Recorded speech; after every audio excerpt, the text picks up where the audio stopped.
All right, welcome back to Market Day Report. This is it. This is the last time we get to see each other today before these markets close. So just remember, in about, 14 minutes and 30 seconds exactly, Cow Guy close, top of the hour. 1 Central, 2 Eastern.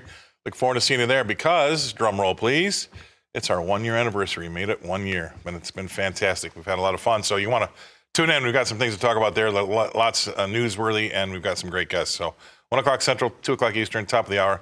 Let's get to these prices, though. Let's talk about corn. If we bring that up, corn's up, 3 3/4 cents to 6.56.5. A 3-cent rally in the May, right behind it to 6.56 even. That's settled in after its initial move up. Beans have got March lower by 1 1/4 cents, 14.87 1/4. As last May's down 1 3/4 cents to 14.91 3/4. How about wheat? You ask about wheat? Well, the Chicago wheat market's lower by 8 3/4 cents to 7.32 3/4, 9 cents lower.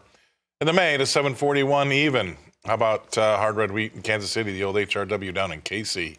Double-digit losses there, though. March is off 13 cents to 8.15 1/2, while May is off 13 cents to 8.12 1/4. All right, let's talk about spring wheat.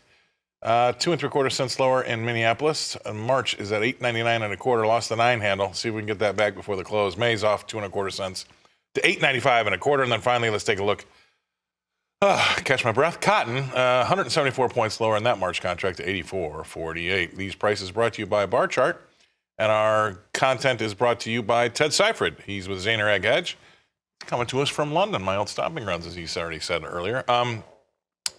Thanks for being on the show. All right, so you've seen the price action. What are your thoughts here? What say you? Well, first of all, congratulations on your 1 year anniversary, Scott. That's fantastic. Good for you, buddy. Wow. I know it's been a long road, and I'm really happy to see you where you're at. I appreciate it. Thank Fantastic. you. A lot of fun. Absolutely. Yeah, markets today. You know, we tried going lower in the night session. Then as soon as we opened, we tried going higher. And as the day's gone on, we've pretty much decided that we're going to settle back right in the middle of the range. And for corn, that still is higher on the day. For soybeans, that's down just a little bit. And for wheat, that's down, 8 to 10 cents basically. Scott, it very much feels like we got a report coming out on Thursday, like maybe one of the biggest reports of the year. Yes, you do have some position squaring in front of that, but for the most part, markets seem to be really rather reluctant to make big moves in front of that report because we know that the USDA is going to dump a whole lot of data on us, and some of that data might be extremely market moving or important or however you want to look at it. It doesn't necessarily mean that this report will have a huge reaction to it, but this is one of the bigger reports of the year. One, from the sheer volume of numbers, but two, because it really solidifies last year's production, and that can have a very big impact, not only on old crop balance sheet, but certainly on new crop balance sheet. Put that together with quarterly grain stocks, and then the USDA's interpretation of the balance sheet. We've got a whole lot to look at on Thursday. So the market, for the most part, seems to want that.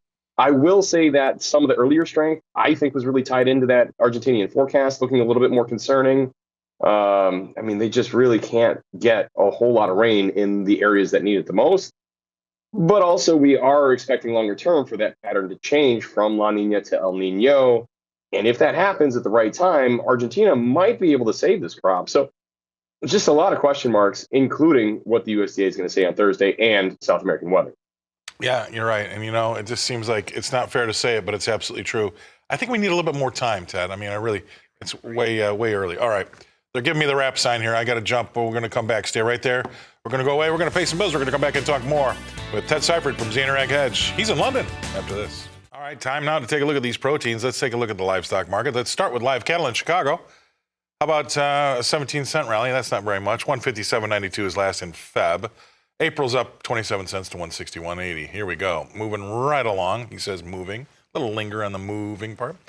Feeders are up, 12 cents in March. 186.42. April's up, or down a dime. 190.52. That's quiet. There's not a lot happening in the feeders. Little pressure in the lean hogs. Down $1.25, $1.12. 79.67 is last there. April's off $1.37.89, spot 45. All right, let's bring back in Ted Seifried from Zaner Ag Hedge in London. Ted, anything you want to get off your chest when it comes to these livestock, the meats? I don't want to talk about hogs, Scott. All right. No, all right, let's get it out of the way. Okay, hogs. We tried to stabilize there yesterday. We gave that back today, but we had this target below us in the form of that gap. We got into the gap, did not quite fill it, but now we're also hitting trend lines. So maybe this is an area where hogs can try to find some stabilization and maybe see if they can have a bounce, even if it's technical in nature. This is sort of the area that you would hope to see hogs try to get a bit of a bounce from. As far as cattle are concerned, I know it's really quiet, Scott. I know that's really kind of commodities wide. Even the stock markets are really very quiet. But the amount of strength that we started off with in live cattle after yesterday's reversal higher was really impressive.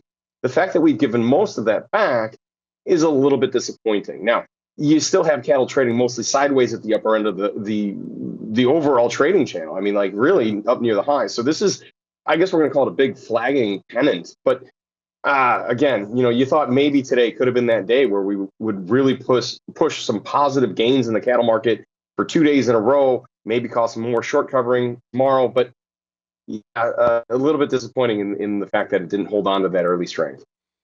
And, there is a little bit of jockeying going on, I think, too. And to your point earlier, as we said before the break, it just might need a little bit more time here. We're going to get that report, and then we're going to have to get our teeth into stuff because there's just so many unanswered questions, and everything we worried about in 2022, we drug over the finish line into 2023. We came into it with a lot of baggage. So I appreciate all that content. Great stuff. Thank you very much. Ted Seifried, Zaner Ag Hedge, coming to us from London. I'm going to bring it back home to Nashville and throw it over to Suzanne one more time.